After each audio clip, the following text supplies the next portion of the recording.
Welcome to this set of notes, these video comments that will accompany the notes in business communication class for Chapter 9 on negative messages.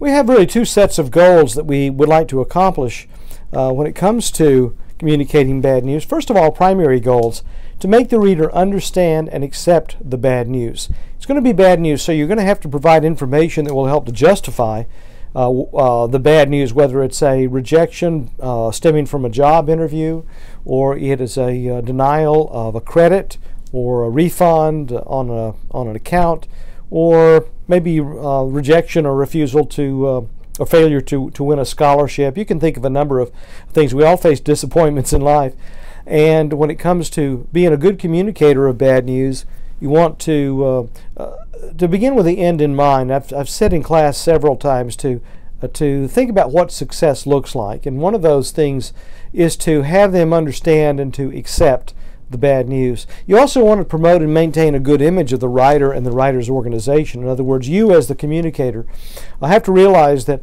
when you are conveying bad news as an employee of a business, or perhaps even as a business owner, you still want to keep the reputation. You want to maintain the reputation of the business. You want to salvage or keep the relationship if you can, and so to maintain a good image of the writer and the writer's organization is going to be important.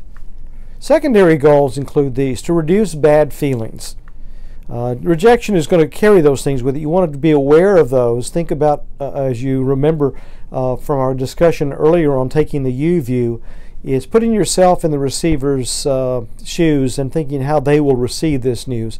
Convey a sense of fairness. Part of that is by your explanation itself, to show that you have weighed the evidence, so that there's a good reason for the bad news, the rejection, as it were. And to eliminate the need for additional correspondence, that is, make the message so clear that it's unnecessary. You know, especially if you've got bad news to convey, you want to break the bad news in general gently, but convincingly, and you want to be done with it. You don't want to leave the door open to, a continued back and forth.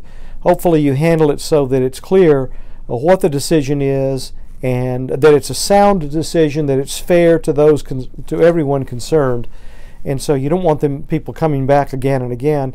I told the story in class about a man who was, his boss brought him in and said, "I'm going to have to let you go, but I'm going to give you the opportunity to resign, so that it's not on your record that you were fired." And the employee said, "Well, I can't resign. I need the job." Well, then the employer said, "Well, you don't understand. I'm going to have to let you go one way or the other, but I'm going to give you the opportunity to resign, so that you, again, it's a choice that you made, and not so that you weren't fired." And the employee once again says, "Well, I can't resign. I need the job." And so the employer finally says, "Okay, you're fired."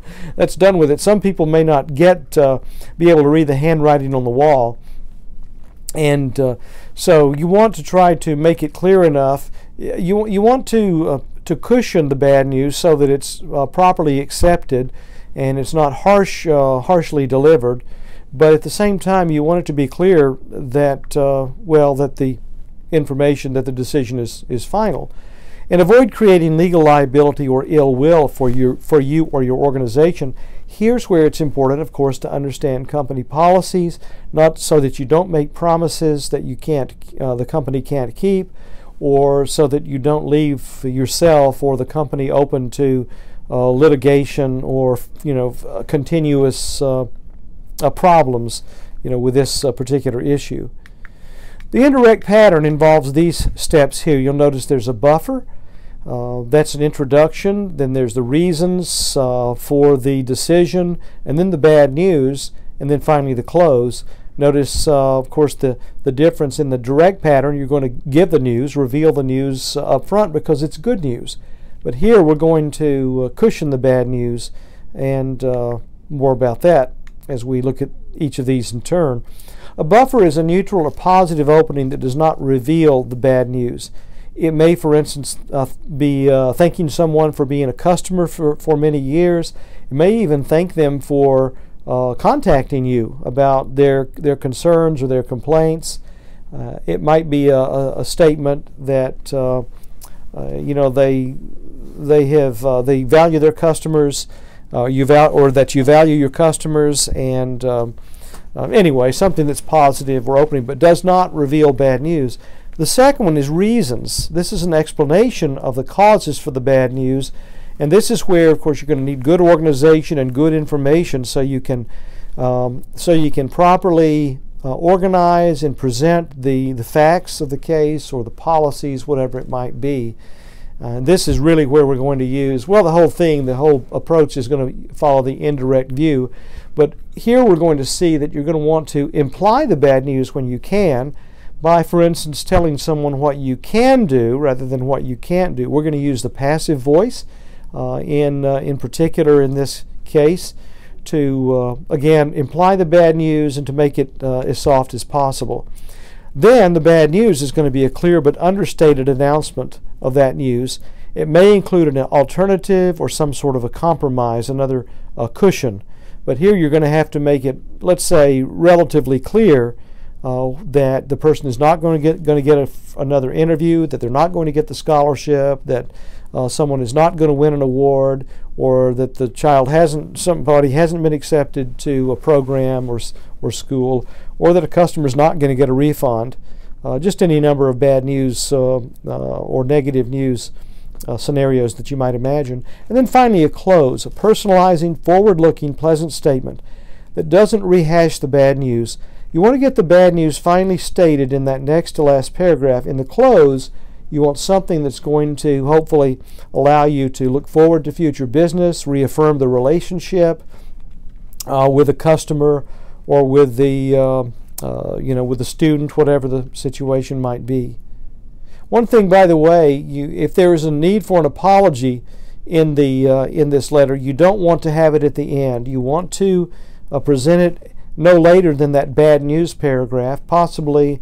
Well, that's probably going to be the best place. But in the closing, you want it to be as upbeat and positive as possible. For instance, if you have delivered the bad news, but let's say in that next to last paragraph you have offered an alternative or compromise, maybe a discount on future purchases. Or maybe that person they applied for a job they really weren't qualified for, but you might like to see them again apply for a job, when an opening occurs, that they are really qualified for. Then you might, in this closing paragraph, mention those things, those possibilities. Don't make promises, of course, but try to salvage or maintain the relationship when possible, but don't bring up the negative things. Don't, again, bring the rejection up again. Don't apologize again. At the close, it needs to be as positive and forward-looking as possible. When to use the direct pattern? There are some times, even when there's bad news, that you want to use the direct pattern. Let's say that these are typically going to be the exception to the general rule. When the receiver may overlook the bad news and you have to be direct. Kind of like the situation I mentioned a bit earlier where the employee simply didn't know how to take a fairly direct statement that they were going to have to be fired if they didn't resign. You may also find situations where, I've seen and know of some situations where, for instance, an employee was disciplined so gently and with such encouragement that they came away from the meeting thinking that everything was fine. So that can be a problem with the not with the receiver of the news, but with the person who's delivering. If you're delivering the news, you've got to take primary responsibility for knowing the receiver and how they're going to respond so that you can then craft a message that is appropriate for them. And finally, when organization policy, the next one, organization policies suggest directness. I handed out that article in class. It was about basically saying a lot of people actually would rather you be more direct, even when you have bad news, than indirect. And I'd say it's got to be pretty important. It's important to know your receiver, to know what they prefer. But here an organization policy may actually specify that you're more direct, even though your natural inclinations then might be to soften things. Well, you'll want to make sure that you observe company policy. Now, this is one of those areas that I strongly suggest if you've got misgivings about exactly what that means, it's really a good idea to run something by others, someone above you, someone of equal status in the organization, maybe with more experience, to say, just explain, here's the situation and here's the email I'm going to send, or the letter I'm going to send. I know company policy says we need to be direct, but and I want to do that. I just want to see if this is too direct, or to see if it's appropriate. So it's always a great idea to take advantage of other resources if you have them. When the receiver prefers directness, that is, when you know that person doesn't appreciate manipulation as they might see it if you use the indirect approach, or beating around the bush. They may say just cut to the chase, and tell me. So it's helpful to know what that person prefers. When firmness is necessary, especially if someone, frankly, is a bit cantankerous and is just going to have to, they're very aggressive and they think that everything's up for negotiation, even when they're told, no, you're fired, or no, you can't have this. They may ask, well, who's your superior? Let me speak to them. And it may well be that your superior has told you, you're going to have to handle it. I don't want to have to deal with this. So anyway, you'll want to know what the policies are, but again, know when being firm and being more direct is critical. And when the bad news is not that damaging. In other words, it's bad news, but it's not that that big a deal. So there's another point. Okay. Let's review very quickly here the 3x3 writing process. This is something that's unique to Guffey, and I think just a very good approach to have when you're crafting a message. The first step is pre-writing. Analyze the bad news. Anticipate the effect of the bad news on the receiver. How are they going to receive it? If the bad news is serious, use techniques to reduce the pain. You use the passive voice, for instance, the indirect approach. If the bad news is minor, then announce it directly. Step number 2 is actually the writing process. This is where we research, we organize, we compose, gather information, brainstorm for ideas, jot down all the reasons that you have to explain the bad news. List your strongest reasons first. Don't give them your weakest ones that allow them maybe to let's say, discount them. You want to have your best arguments at first.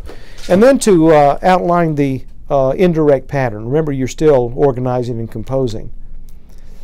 And then the third step, the final step, revising. Put yourself in the receiver's shoes. Read through it again and think how they're going to receive it.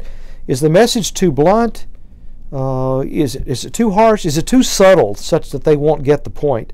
And then read for clarity to make sure that your message comes clear. And proofread it, of course, for format, punctuation, and correctness. It's really critical if you're going to be conveying bad news that you really pay attention to the details, because if they can find some error, of punctuation, something to pick at to imply that you've been careless, you haven't been as thoughtful about this situation as you should have.